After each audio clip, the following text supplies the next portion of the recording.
And welcome back to the C Show. Got your boy Chris here. I'm talking to Kellie, who is from Cocoa Beach, and I believe an Air Force brat. Correct, Kellie? That is correct. My dad did 40 or did 20, 22 years. 22 years. So thanks for coming on. And how are you tonight? I'm good. How are you? Okay, I can't complain. What's Is it hot down there in Florida yet? Oh, I think I'm losing you again. Is it hot down there in Florida yet? Yes, we're at 86 today. Oh boy, I don't even think we've hit 90 here in Alabama. What kind of interest or hobbies do you have, Kellie? I am a true crime buff, I guess. I love it. I love the disappearances and the serial killer stuff and the true crime. Oh, really? Okay. Yes. Well, what's your favorite then of the true crimes? I mean, what is it that? Well, as far as the TV show goes, I have a few of favorites. Okay. Circleville Letter Writer was a favorite of mine. Antoinette Cayadito, the missing girl out in New Mexico, that was a favorite of mine. But I am a hometown girl at heart, and the case of Tammy Lynn Laporte is probably my favorite, hands down. I don't believe I'm familiar with that. Is that a murder, or has it been solved, or? No, disappeared. Completely Oh, disappeared. so, like, you're into more unsolved mysteries then? Yes. Well, I mean, I love Oh, a okay. happy ending. Like, I love a Right. happy ending, but unfortunately, those are few and far between anymore. Yeah, unfortunately they are. So you said a hometown girl. When did tell me about this? What happened? When did this happen? How old was the girl? I mean, just give me a little bit of background on her. Well, she was a model and an actress locally here. Okay. Um, Big time pageant winner. They said she won Yeah. like 250, 280 out of 300 pageants. She was a child actress, child model. Her mom owned like a local modeling type business in Rockledge, which is not far from Cocoa Beach, 10-15 minute ride down the road. She was born in 65, disappeared in 1983. She was 18 years old. She was in a couple movies. Her first big role was Spring Break. I won't say big role, but she had a small part in it. She was also in Spring Break. Scarface. I remember that. Yeah, she was in Scarface too. Really? Yes. She was talking to Monty. She was one of the bikini girls that talks to Monty, and Okay. she was in that role. And actually, all of that actually ends up culminating in her disappearance, which is So all kind of strange. she was a childhood beauty queen, actress, or Yep. becoming actress. I would say Yeah. had a lot going in front of her, and um, then just up and vanishes. Kind of, yeah. She was in Spring Break, filming Okay. wrapped up. She came back here, came back home, to life and family and friends. Went to a party. Um, don't know how she got to the party or if which party she was at. No, it's never really been said. So there was But there was when she there was multiple parties that night, or there was like a house, I think there apartment was like complex. multiple parties and nobody really went with her, so they weren't sure exactly where she was or who she was with. Were they all in I the same think is area though, or was it like a apartment yeah. complex? Okay. No, it was all like in this county. This county is actually pretty big. Brevard County takes up a good chunk of the East Coast. Right. We go straight from Titusville, where the rockets go off, to Sebastian Inlet, which is a big fishing area. So we're a good, if I'd had to guess, I'd say we're probably 150 miles down, probably. We're a Okay. pretty big county, but she was local here in the county at a party.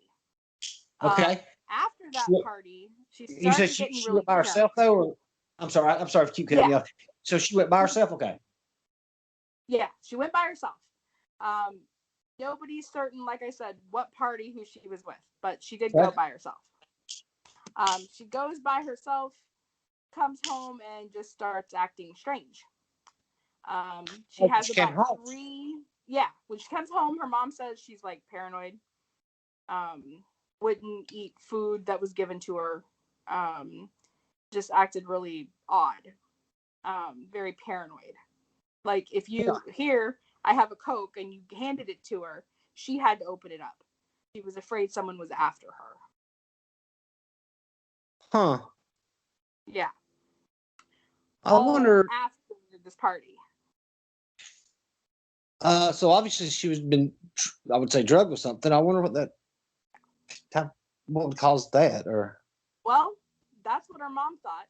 So after this went on for a little while, very paranoid, she was making comments like she saw things, and she couldn't tell her mom who or what. Just very odd comments. Her mom actually had her committed for 3 days to find out what she was on. Yeah. And they said nothing. They didn't. There was no drugs in her system at all. Now, I'm unsure if this was before Scarface or after that she was committed. But for a few weeks, she's very paranoid in between Spring Break, the filming of Spring Break, and the filming of Scarface. So she gets out and she's still paranoid for 3 weeks. Completely paranoid. Is she still doing the same stuff, like talking to herself and not want food and everything like this? So this carries on for 3 weeks. Did and they never was they taking her any psychiatrist or anything like that during this time?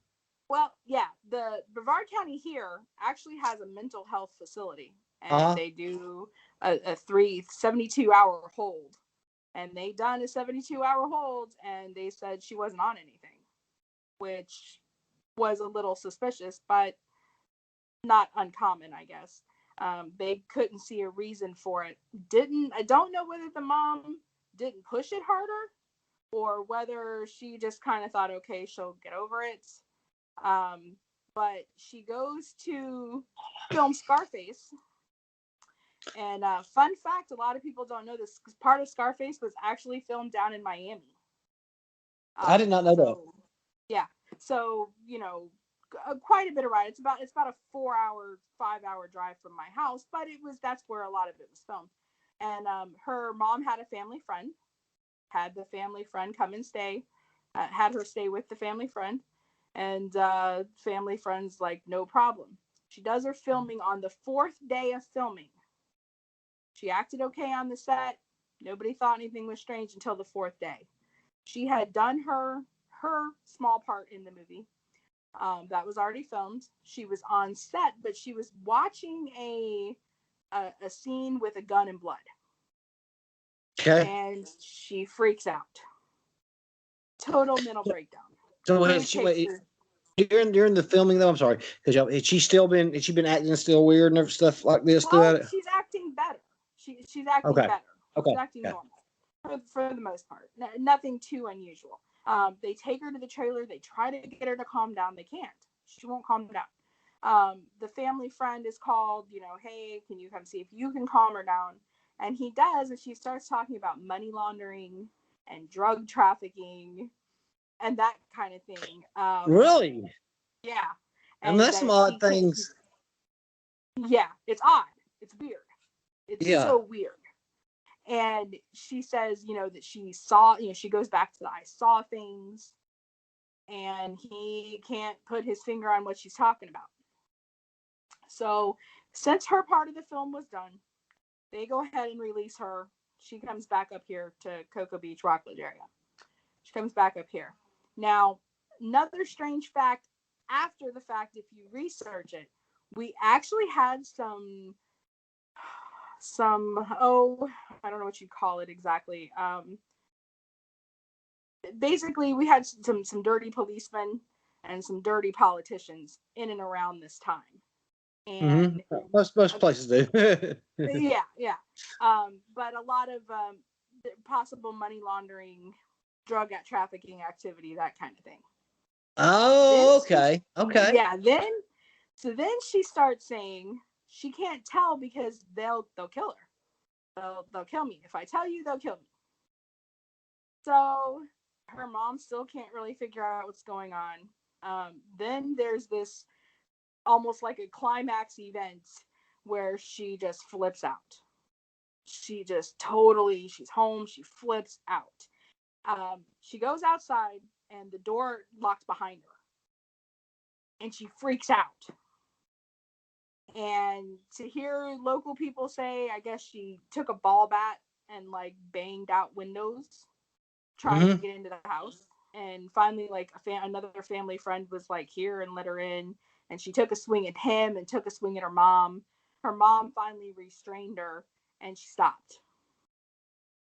Okay. So, kind of a culminating of events. Shortly after, within a day or two, she comes up missing. Okay.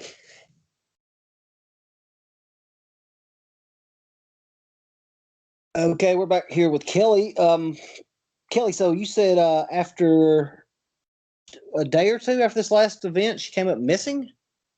Yeah, she comes up missing, and she calls a friend, and the friend lives in Lakeland, maybe 100 miles, 150 miles from us. You're looking at an hour and a half drive, and says that she needs his help, needs him to come right away.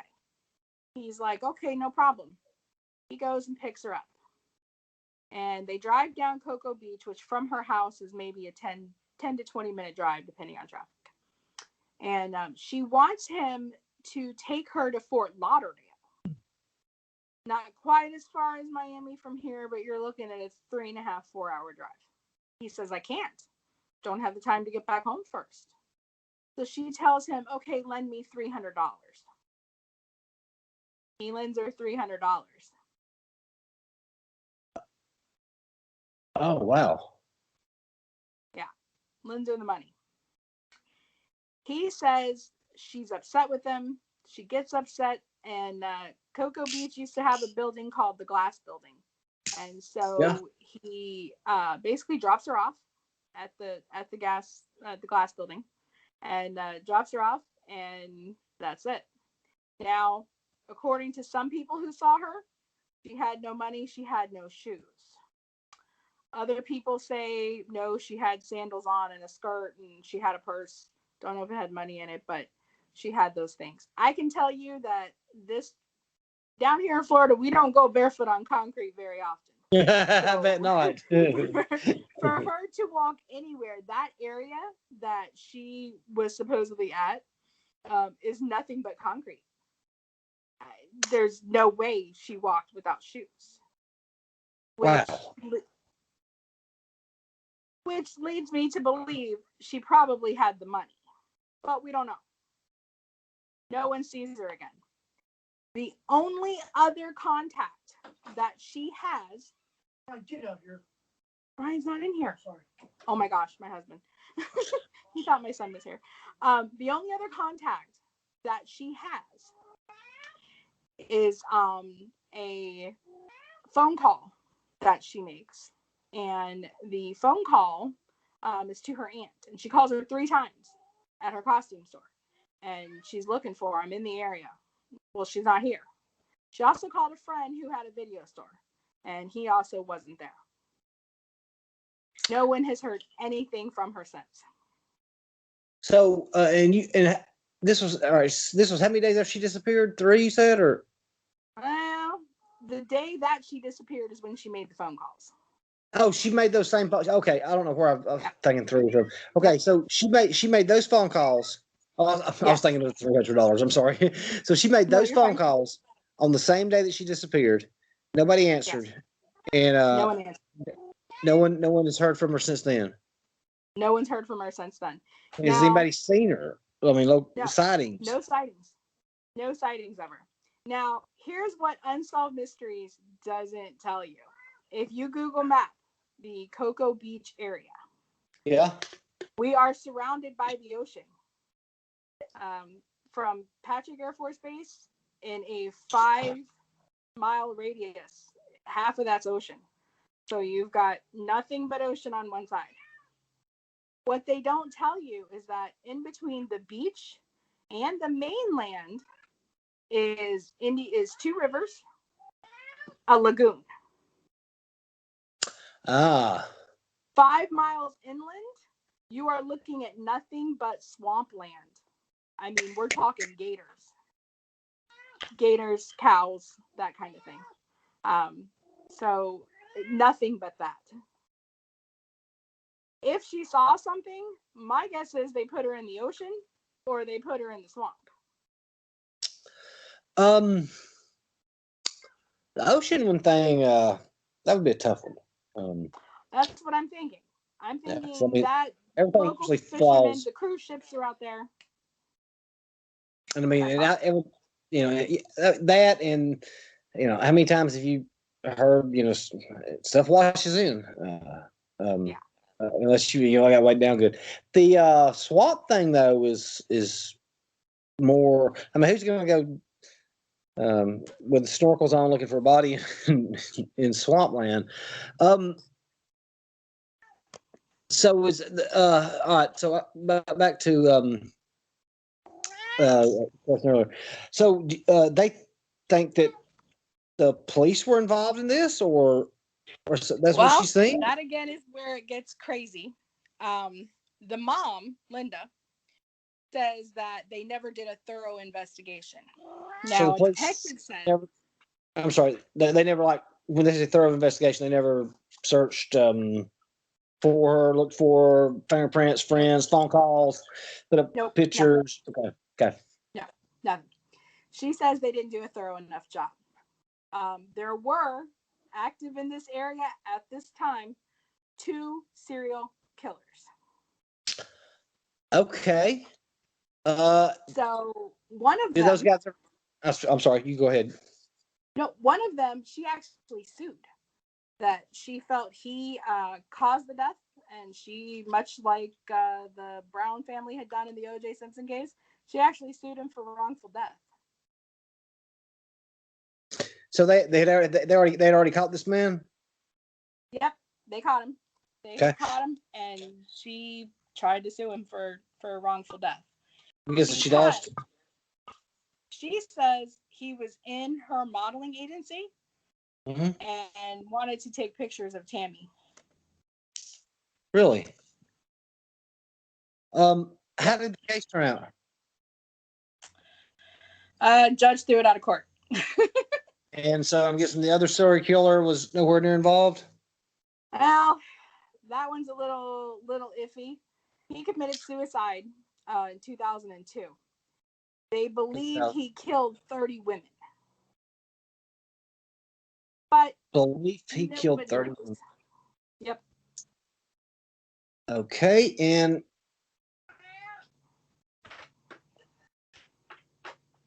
okay, Kelly, let's go back. So the police, I mean, so far suspects are not serial killers, and she's seen this stuff she wasn't supposed to see, and they would kill her. That's got to be your only other suspects, right? Or could it be politicians? That's my theory. One of the detectives says 2 years after she vanished, he received 2 phone calls. One of them said she's alive and hung up the phone. The other one said that she's alive, didn't want to be an actress and model, and she's doing what she always wanted to do, and she's going to nursing school.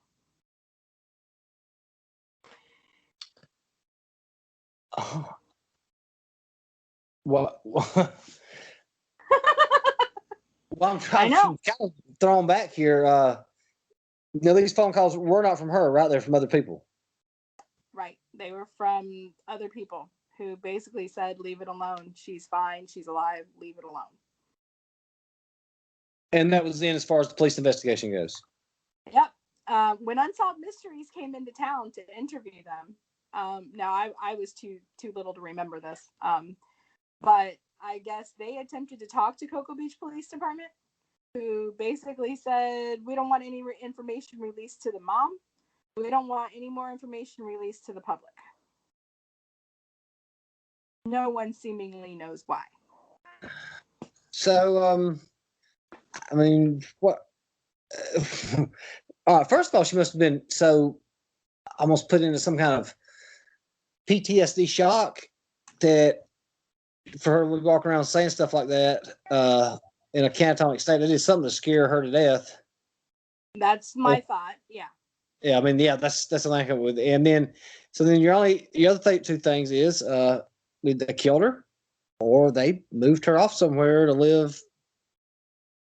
And if she's in, and if she's in that type of state of mind, I don't think it'd be hard to, I mean, to probably convince somebody either, somebody else or get them to do basically whatever you want with that. Exactly. So do you have an opinion or on that one? Well, there's one smaller other theory. Okay. The other theory that most of the local people seem to go with is that she had a mental breakdown. Mom was stressing her out with the modeling and the pageants and I mean, we're talking about an 18-year-old girl. Maybe she just couldn't handle the stress and something snapped and she just basically walked off and she's living, either amongst the homeless or was hooked on drugs, something of the sort. So your gut, what's it tell you? She's in the swamp. All right. I think she's in the swamp. That was a great one there, Kelly. I've never heard this before. We have to bring you back on for some more unsolved mysteries. Anything you want to add to this one? Thank you. It's just one of my favorites. I would love to do as many as you'd let me do. I loved it. I don't want to say I live for it because that looks a little weird. That sounds like a good show. Well, Kelly, thanks for coming on, and we'll have you back real soon. Thank you. Bye-bye.